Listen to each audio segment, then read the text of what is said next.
गरीब वर्सेस अमीर माँ बेटी का रमजान। अम्मी जान, सुबह होने से पहले हमारे लिए आप क्या क्या बनाओगे? अरे बेटी, अब तुझे क्या बताऊं, जो कल रात हमने खाया था वही सुबह सहरी में खा लेंगे। लेकिन अम्मी जान, सुबह की सहरी तो अलग से ही बनाई जाती, तो आप हमें रात का क्यों खिलाना चाहती हो? क्योंकि सहरी बनाने के लिए मेरे पास घर में राशन भी नहीं है और ना ही मेरे पास पैसे हैं। अपनी अम्मी की बात सुनने के बाद फातिमा चुप हो जाती है और आराम से सो जाती है। जैसे सुबह के 4 बजते हैं, हिना और फातिमा सुबह की सहरी करके नमाज पढ़ लेते हैं। अम्मी जान, नमाज तो हमने पढ़ ली और सहरी भी खा ली। क्या आप मुझे बताना चाहेंगे कि रात के इफ्तार में क्या बनाया जाएगा? बेटी, ये तो मेरी मालकिन के ऊपर निर्भर करता है। अगर वह आज मुझे पैसे दे देंगे तो मैं कुछ अच्छा बना दूंगी, तुम चिंता मत करो। हिना ऐसा कहने के बाद काम करने के लिए चली जाती है। जाने से पहले वो अपना बुर्का पहन लेती है और अपनी मालकिन के घर पहुंचकर बुर्का उतार लेती है और काम में लग जाती है। अरे हिना, तुम आ गई, चलो जल्दी से घर की साफ सफाई कर दो। हिना अपनी मालकिन के कहने पर घर की साफ सफाई अच्छे से कर देती है, जिसके बाद वो नफीसा से कहती है, मालकिन, मैंने साफ सफाई अच्छे से कर दी है, बस अब रात के इफ्तार की तैयारियां करनी होंगी। चलो अच्छी बात है, मैं बाजार से जाकर रात के इफ्तार के लिए सामान ले आती हूँ। ठीक है मालकिन। इधर नफीसा बाजार से सामान लेने के लिए निकल जाती है तो हिना बाकी के बचे हुए कामों को करने लगती है। वहीं दूसरी तरफ हिना की बेटी फातिमा अपनी बहन नाजिमा के साथ और अपनी सहेली नूर जहां के साथ खेल रही होती है।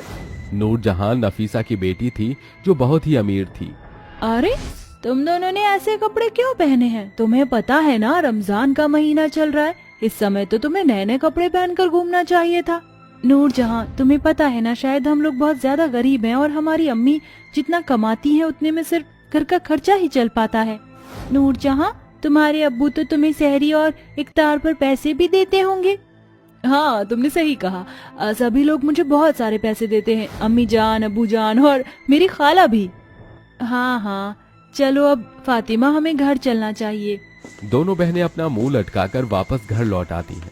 देखते ही देखते शाम हो जाती है और हिना नफीसा के लाए हुए सभी सामानों से अच्छे से इफ्तार बना लेती है। सारा का सारा काम हो ही गया। जैसे ही ये सभी लोग इफ्तार कर लेंगे, उसके बाद मैं भी घर चली जाऊंगी।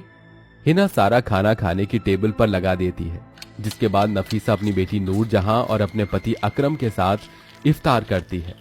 देखते ही देखते आधे से ज्यादा खाना तो वो बर्बाद ही कर देते हैं और सारा खाना नफीसा फेंकने के लिए कह देती है। हिना, हम सब ने अपना इफ्तार कर लिया है, अब एक काम करो, ये सारा फेंक दो, क्योंकि सुबह की सहरी तो दोबारा से ही बनेगी। इतना सारा बचा हुआ खाना नफीसा फेंकने के लिए कह देती है, जिसके चलते बेचारी हिना को बहुत दुख होता है। अल्लाह, ये कैसा रहम है तेरा, एक के घर पर खाने का एक दाना तक नहीं तो दूसरे के घर पर खाना बर्बाद किया जा रहा है। अल्लाह अगर देता है तो सबको बराबर दे, वरना किसी को भी ना दे। हिना का दिल बहुत दुखता है, जिसके बाद वो चुपचाप अपनी मालकिन के पास जाती है और उससे कहती है, मालकिन, मेरी दोनों बेटियां मेरे घर पर मेरा इंतजार कर रही होंगी। अभी तो मुझे भी अपनी दोनों बेटियों के साथ इफ्तार करना है और मेरे पास पैसे भी नहीं है। क्या आप मुझे कुछ पैसे दे देंगे एडवांस में? देखो हिना, मैंने कितनी बार तुम्हें कहा है कि मैं तुम्हें एडवांस में पैसे नहीं दे सकती, लेकिन तुम हो कि मानती ही नहीं हो। मुझे मजबूर मत करो, नहीं तो मैं किसी दूसरी काम वाली को रख लूंगी। नहीं मालकिन, मेरे साथ ऐसा जुल्म मत कीजिए। वैसे ही ईद आने वाली है, अगर आप मुझे काम से निकाल दोगी तो मेरी दोनों बेटियां भूखी रह जाएंगी। नफीसा ऐसा कह ही रही थी कि तभी वहाँ अकरम आ जाता है। अरे तुम परेशान क्यों होती हो? इस ईद पर सबके घरों में खुशियां आनी चाहिए। नफीसा, जाओ अलमारी में जाकर देखो, मैंने कुछ पैसे रखे थे, वो लाकर हिना खाला को दे दो। माफ कीजिएगा, एक्चुअली जो आपने पैसे रखे थे वो तो मैंने खर्च कर दिए। घर में एक पैसा नहीं है, कल बैंक से निकलवाने होंगे। हिना, मुझे माफ करना, तुम एक काम करना, कल सुबह सहरी के बाद मुझसे पैसे ले जाना। बेचारी हिना का बहुत ज्यादा मुंह उतर जाता है। वो मायूसी के साथ वापस अपनी दोनों बेटियों के पास पहुंच जाती है। उस दिन उनके घर पर इफ्तार करने के लिए एक दाना भी नहीं था, जिसके चलते वो तीनों माँ बेटी एक गिलास पानी पीकर सो जाती है। लेकिन रात के समय नाजिमा और फातिमा दोनों को ही नींद नहीं आती। अम्मी, मुझे नींद नहीं आ रही। बेटी, अल्लाह का नाम लेकर सो जाओ, नींद आ जाएगी।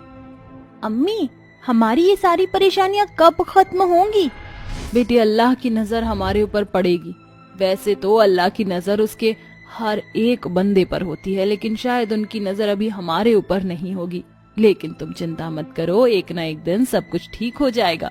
अगले दिन हिना अपनी मालकिन के घर जाती है, जिसके बाद सहरी खत्म होते ही अकरम हिना को कुछ पैसे दे देता है। उन पैसों से हिना अपने घर का कुछ राशन भरवा लेती है। ऐसे ही एक गरीब घर के रमजान के दिन बहुत ही गरीबी से जा रहे होते हैं, तो वहीं अमीर के घर में रमजान के दिनों में बहुत खाने की बर्बादी के साथ साथ बहुत चीजों का नुकसान भी किया जा रहा होता है। ये सब नूर जहां अपने घर में देख रही थी, जिसके चलते उसे ये सब देखकर बहुत बुरा लगता है। अम्मी, हम कितने अमीर हैं, तो हमें क्यों ना गरीबों की मदद करनी चाहिए। देखो बेटी, तुम इन सब के बारे में मत सोचो, क्योंकि आजकल के गरीब बस हम जैसे अमीरों का फायदा ही उठाना जानते हैं। क्या आप इस ईदी पर हिना आंटी की मदद कर सकती हो, क्योंकि वो तो बहुत ज्यादा गरीब हैं। कहा ना नूरजहां, तुम्हें इन सब चीजों के लिए परेशान होने की कोई जरूरत नहीं है। नूरजहां अपनी अम्मी के इस बर्ताव से बहुत परेशान थी। देखते ही देखते रमजान के 30वें दिन पर ईद का दिन आ जाता है। सभी के घर में खुशियां होती हैं और सब अपनी ईद बहुत अच्छे से मना रहे होते हैं। वहीं बेचारी हिना के घर में कुछ नहीं होता और न ही वो अपने ईद का त्योहार अच्छे से मना पा रही थी। अम्मी, आपने तो कहा था कि ईद के दिन हम लोग बहुत एंजॉय करेंगे और आप हमारे लिए अच्छा अच्छा खाना भी बनाओगी, लेकिन आपने तो कुछ भी नहीं किया। हाँ अम्मी, आज ईद है, क्या हमारे लिए कुछ भी नहीं बनाओगी? लगता है इस बार हमें अपनी ईद इस प्रकार ही बनानी होगी। देखो, तुम्हारी माँ गरीब है, लेकिन क्या करें। तुम चिंता मत करो मेरी बेटी, अल्लाह हमारी जरूर सुनेगा। उनका घर सोना होता है कि तभी नूरजहां अपने दोनों सहेलियों के घर अपने माता पिता के साथ आती है।